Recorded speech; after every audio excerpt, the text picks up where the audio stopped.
बहुत पुरानी बात है। एक जंगल में एक गुरुकुल था जिसमें बहुत सारे बच्चे पढ़ने आते थे।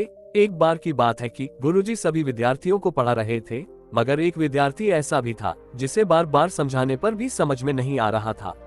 गुरुजी को बहुत तेज गुस्सा आया और उन्होंने उस विद्यार्थी से कहा, जरा अपनी हथेलियां तो दिखाओ बेटा।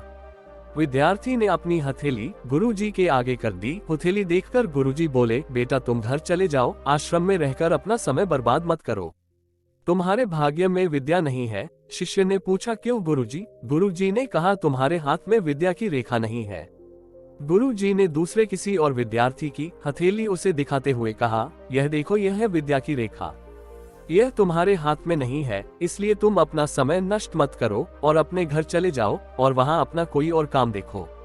यह सुनने के बाद उस विद्यार्थी ने अपनी जेब से चाकू निकाला, जिसका प्रयोग वह रोज सुबह अपने दातुन काटने के लिए किया करता था।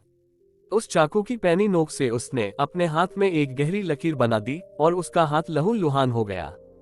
तब वह गुरुजी से बोला, मैंने अपने हाथ में विद्या की रेखा बना ली है गुरुजी। यह देखकर गुरुजी भावुक हो उठे और उन्होंने उस विद्यार्थी को गले से लगा लिया। गुरुजी बोले, तुम्हें विद्या सीखने से दुनिया की कोई ताकत नहीं रोक सकती बेटा। दृढ़ निश्चय और परिश्रम हाथ की रेखाओं को भी बदल देते हैं। दोस्तों, क्या आप जानते हैं वह विद्यार्थी कौन था? वह विद्यार्थी आगे चलकर महर्षि और पढ़ने के नाम से विश्व में प्रसिद्ध हुआ, जिन्होंने प्रसिद्ध व्याकरण अष्टाध्यायी की रचना की है।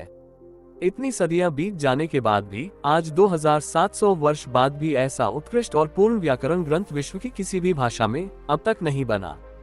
दोस्तों, इस कहानी से यह शिक्षा मिलती है कि लोग चाहे जो भी बोले, हम हर एक को गलत साबित करते हुए अपनी मेहनत, लगन और परिश्रम के दम पर जो चाहे वह हासिल कर सकते हैं।